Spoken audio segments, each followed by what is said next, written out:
All right, what's up? Let's go ahead and take a look at elasticity of demand. I've got two examples that I'm going to work. Uh, the first example, let's just take a quick look at them so you'll know what you're going to be seeing.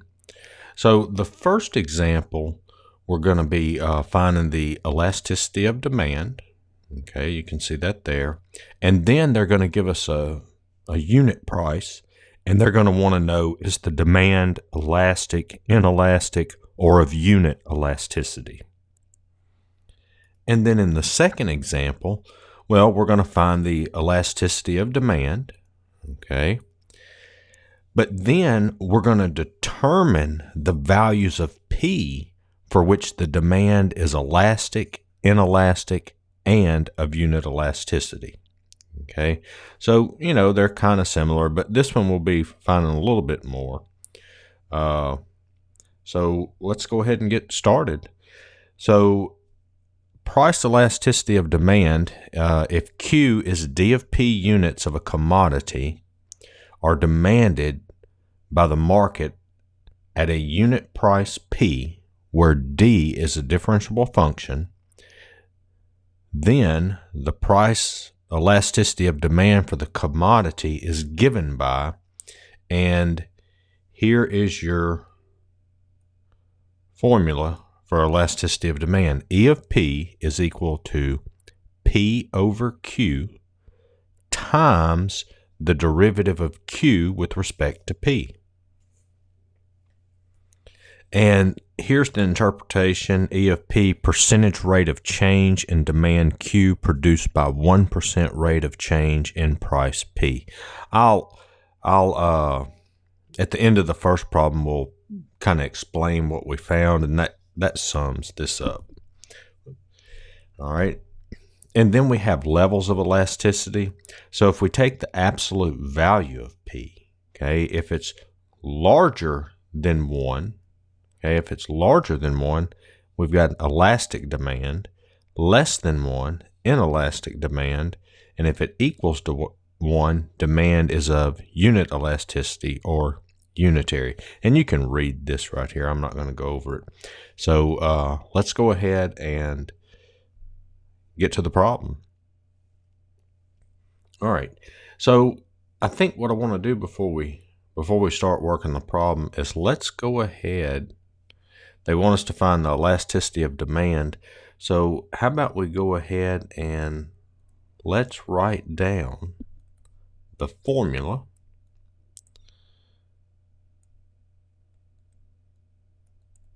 All right. Now, let's see what we've got. It says when a particular commodity is priced at P dollars per unit, consumers demand Q units, where P and Q are related by the equation Q squared plus 3PQ equals 22. All right, so let's go ahead and write that down. Q squared plus 3PQ equals 22. And they want us to find the elasticity of demand for this commodity.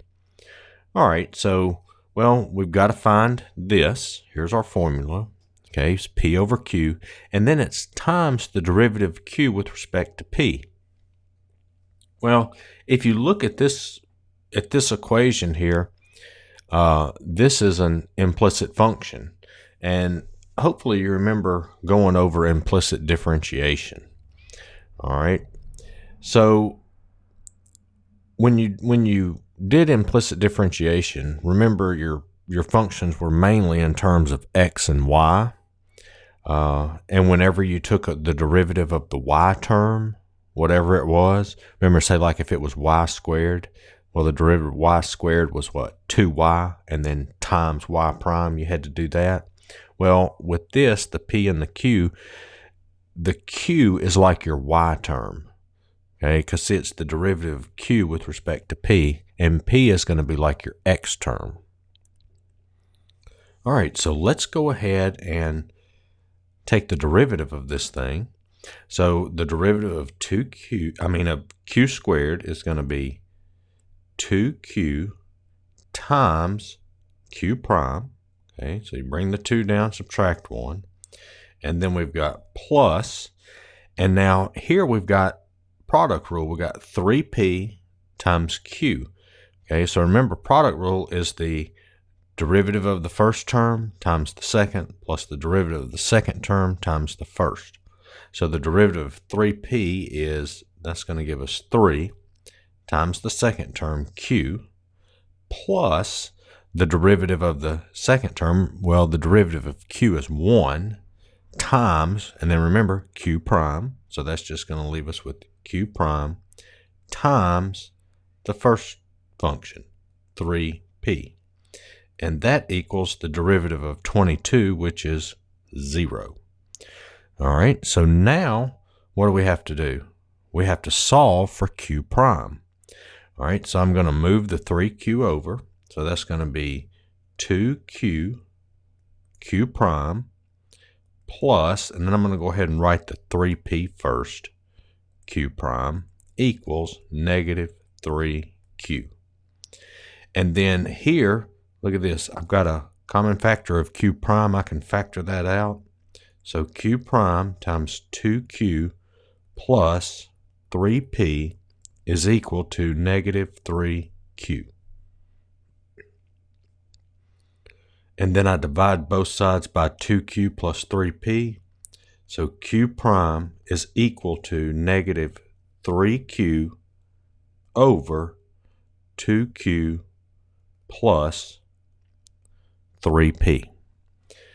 All right, so that's q prime, or what else? How else could we write it? dq over dp. All right, so now let's go ahead and get our elasticity of demand. Okay, so that's E of P. Okay, so remember that's P over Q times dq dp, the derivative of Q with respect to P. So that's this. So that's going to be negative 3q over 2q plus 3p. And then look at this. You see how the q's, they cancel here? Okay, so this is going to be E of P is equal to negative 3p over 2q plus 3p. Okay, and so this is your elasticity of demand. This answers part A. Okay, now let's look at part B. For a unit price of $3, they want to know, is the demand elastic, inelastic, or of unit elasticity? All right, so let me go ahead and erase all this. I'll pause the video while I do it. All right, so now let's look at part B. For a unit price of $3, is the demand elastic, inelastic, or of unit elasticity? All right, so, well, they give us the unit price. That's P, that's $3. So we're going to plug the 3 in for P. But look at this, we've got a problem, don't we?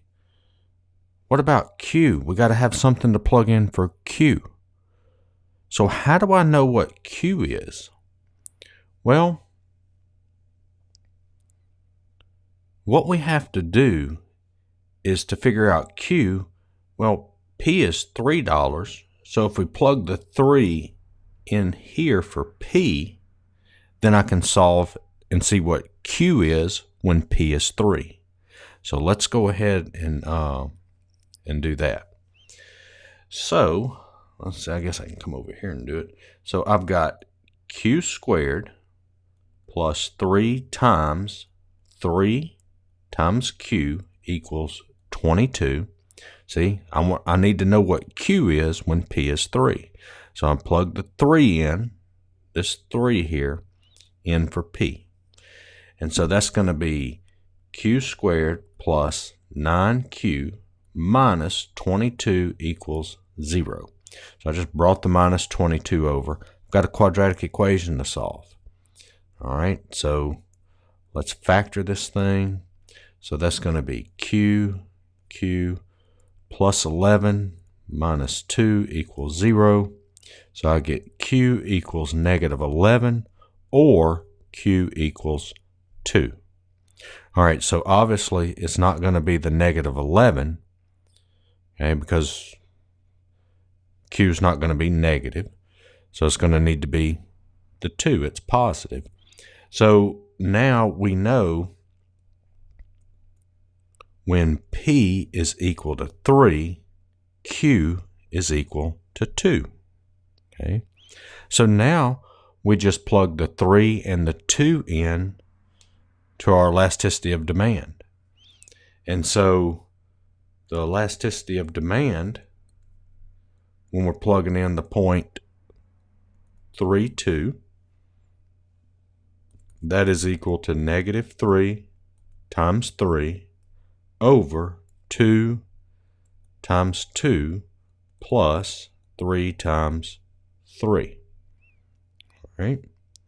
And so this will give us, this comes out to be negative 9 over 13, or if you punch that into your calculator, you get 0.69. Okay? So that's what they're asking us. All right? So when that's what the elasticity of demand is for a price of 3. So what we need to know now, is it elastic, inelastic, or of unit elasticity? I'm sorry, and that would be negative 0.69, not positive. All right, so look at this. So we have negative 0.69, right? Negative 0.69 or negative 9 or negative 9 over 13. Well, let's see. If the elasticity of demand, the absolute value, is greater than 1, it's elastic. Less than 1, inelastic. Equals 1, demand is of unit elasticity. Well, remember, we have what? We had negative 0.69, right? And if we take the absolute value of that, that's positive 0.69.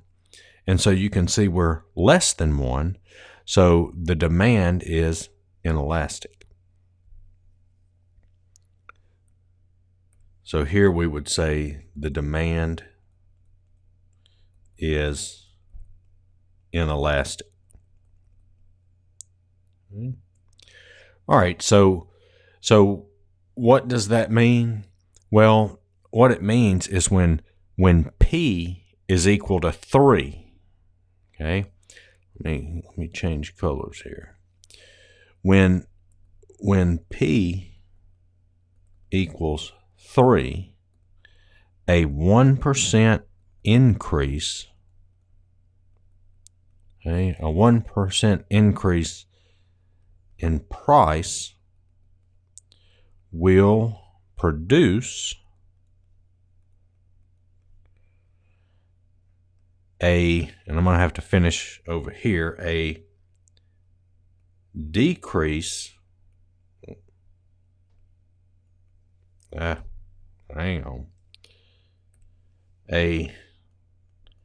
decrease in demand of approximately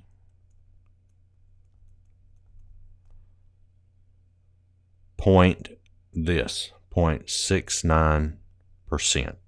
Okay, so that's what it means. That goes back to what we're talking about here on this. Okay. All right, so let's look at the last example. It says an airline determines that when a round-trip ticket between Los Angeles and San Francisco costs P dollars, and P is between 0 and 160, the daily demand for tickets is Q equals 256 minus 0.01 P squared. Find the elasticity of demand. Determine the values of P for which the demand is elastic, inelastic, and of unit elasticity. All right, so we're finding the elasticity of demand just like we did in the last problem. But then instead of saying, okay, is it inelastic, elastic, or of unit elasticity, they're saying, okay, we want to know for what p-values is it elastic, inelastic, and of unit elasticity. See, in the last problem, they gave us p and said, which one is it? Okay. But this time they're saying, well, what all p-values, for each one.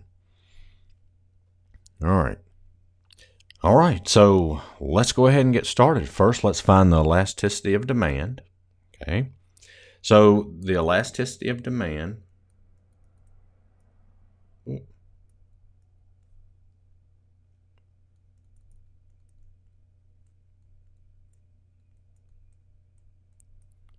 all right, so that's what we're finding right now. So we've got to do Q, okay, is equal to 256 minus 0.01 p squared. And so we got to find, remember, let's go ahead and write that down again, that the elasticity of demand is equal to P over Q times dQ dP. Okay, so we got to find the derivative of Q. So Q prime, well, derivative of 256 is 0. Then the derivative of this term, that would be negative 0.02 p. Remember, 2 comes down, subtract 1. And so now we have the elasticity of demand is equal to P over Q times the derivative here. So that's times times negative 0.02 p. Okay. So we have our elasticity of demand is equal to, so that's going to be, let's see, negative 0.02 p squared, right, over Q. Well, what's Q? Q is this thing, 256 minus 0.01 p squared. All right. And so this is your elasticity of demand. Okay, that's what they were asking us to find in the first part. Now we need to determine for what p-values is it elastic, inelastic, and of unit elasticity. So let me erase this. I'll pause the video while I do it. All right, so let's see. So we've got, they tell us that P is between 0 and 160. Okay. Now, obviously, in this problem, for the elasticity of demand, okay, see, P, it's okay for P to be 160 here, but it can't be 160 here. It's not going to be able to equal 160 because if you plug the 160 in, you get 0 in the denominator. Okay. But we'll deal with that in a minute. So we know that the absolute value of P is equal to 0.02 p squared over 256 minus 0.01 p squared. Okay, so I took the absolute value, so I know the minus sign is going to be gone. All right, I know that this part right here is always positive, and this part down here is always positive because P is between 0 and 160. And so that with the negative sign, the whole thing would be negative. Well, if I take the absolute value, that's just going to get rid of the negative sign there. Okay. All right. So now let's go ahead and find the p-values that satisfy that. All right. So first, we need to, well, let's go ahead and find where the demand is of unit elasticity. Okay, so if you remember that, of unit elasticity. That tells us a lot there. Unit elasticity, the absolute value, E of P, that equals 1. Okay? So, all we have to do is take the 0.02 P squared over 256 minus 0.01 P squared, set that equal to 1, and then solve for P. Okay, so that's going to move up. See, that's like a fraction. Move up and multiply by 1. So that's 0.02 P squared equals 256 minus 0.01 P squared. All right, and so then I'm going to move this term over here. So that's 0.03 P squared equals 256. And then we'll do what? Divide both sides by 0.03. So P squared is 256 over 0.03. And then I'll use the square root property. So I get P squared is equal to negative 92.4, or, I'm sorry, not P squared, P, or P is equal to 92.4. And I just rounded to 1 decimal place. You know, you might want to round to 2 or whatever, but I went ahead and just rounded to 1. All right, so obviously here we know this is not going to be the answer, okay? So the demand is of unit elasticity, okay? Demand is of unit elasticity at P equals 92.4. Okay, so that answers that one. All right. Now we need to know elastic and inelastic. Okay, so let me erase all this before we go on. All right, so this is unit elasticity. Okay, and that's where the demand is of unit elasticity at the 92.4, because that's where the absolute value, E of P, is equal to 1. All right, so now let's look at this. So so we know this right here tells us where it's equal to 1. Well, if P is between 0 and 92.4, then the absolute value of E of P, is equal to 0.02 P squared over 256 minus 0.01 P squared. Okay, that's the absolute value of the elasticity of demand. Remember, we found that a while ago. Well, if P is between these two numbers, then the 0.02 times 92.4 squared over 256 minus 0.01 times 92.4 squared, which this we found to be 1, right? Okay. See, all I did is where I found where it's unit elasticity, I just plugged that in for P, and that is equal to 1, right?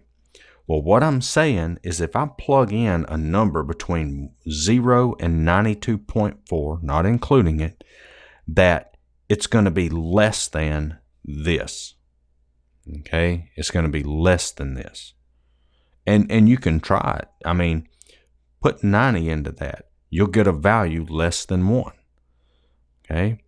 See, when we solve this for 1, that gives us that cutoff point there. Okay? So I know this is gonna be less than 1. All right. So what does that mean?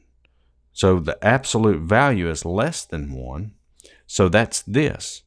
It's the demand is inelastic. Okay.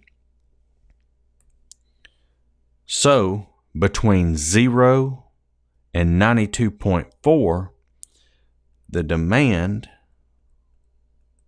is inelastic. Okay, that's what they were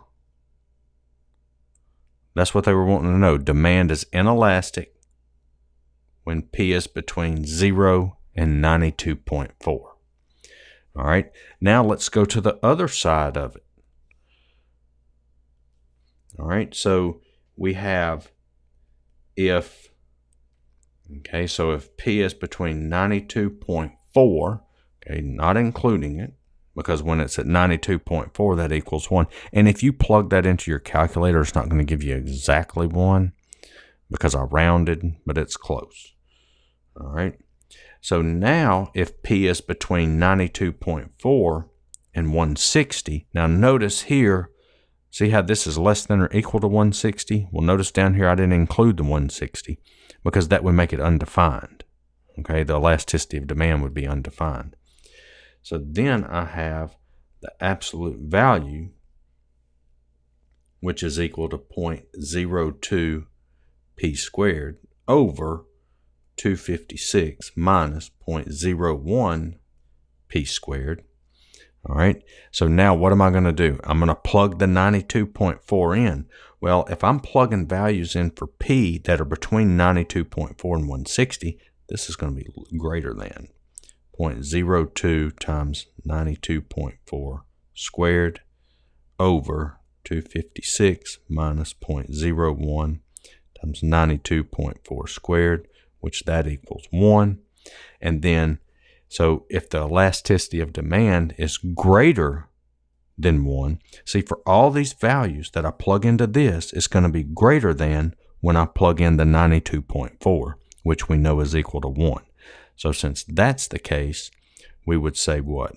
The demand is elastic, and that's between these P values. Okay, so I know this was a long video. Glad if you stayed around and watched it all. Thanks for watching. Check out my other videos. Give me a like, share, and subscribe, and I will see you later.